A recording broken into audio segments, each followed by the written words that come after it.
Kenapa di antara semua yang diperintahkan, yang paling diutamakan, yang selalu disebut-sebut sebagai tiang adalah sholat? Keren banget. Kenapa sholat? Keren banget. Jadi gini, setiap Gue malu nih ngomong kayak gini. Gak apa-apa, itu bagus banget. Karena, mas, banyak orang yang punya pertanyaan yang sama, tapi mereka nggak mau nanya. Makanya ada sebuah peribahasa Cina mengatakan, Sung Shang Sung, bukan. Peribahasa Cina mengatakan, siapapun yang malu bertanya untuk 5 menit, maka dia akan malu seumur hidupnya. Jadi kebanyakan kita tuh justru mereka bahkan nggak punya jawaban atas kenapa mereka harus bertanya.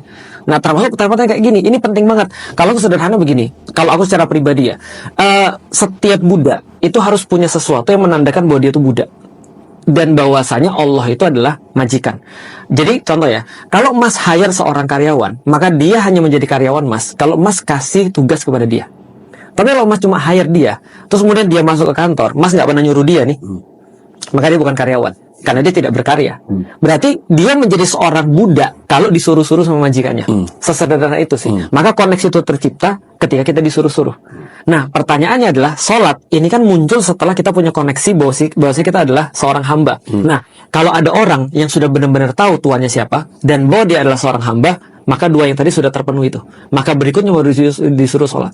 Karena setiap hamba memerlukan sebuah validasi bahwasanya dia seorang hamba. Maka seorang pecinta akan memerlukan validasi ketika dia mencintai seseorang. Kamu mau aku apa sih? Maka biasanya kalau ada orang yang mencintai seseorang, pertanyaan sederhana, mau makan apa? Kamu mau pergi kemana? Dengan kata lain dia coba bilang ini, kamu mau aku apa? Maka ketika dia sudah punya rasa cinta itu, koneksi itu, maka dia bilang sama Allah, ya Allah, aku harus apa?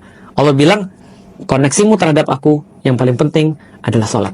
Maka pertanyaannya berganti, karena kita sudah menyelesaikan kenapa, pertanyaan berganti menjadi bukan kenapa harus sholat, dan pertanyaan adalah bagaimana cara sholat yang menyenangkan Engkau ya Allah.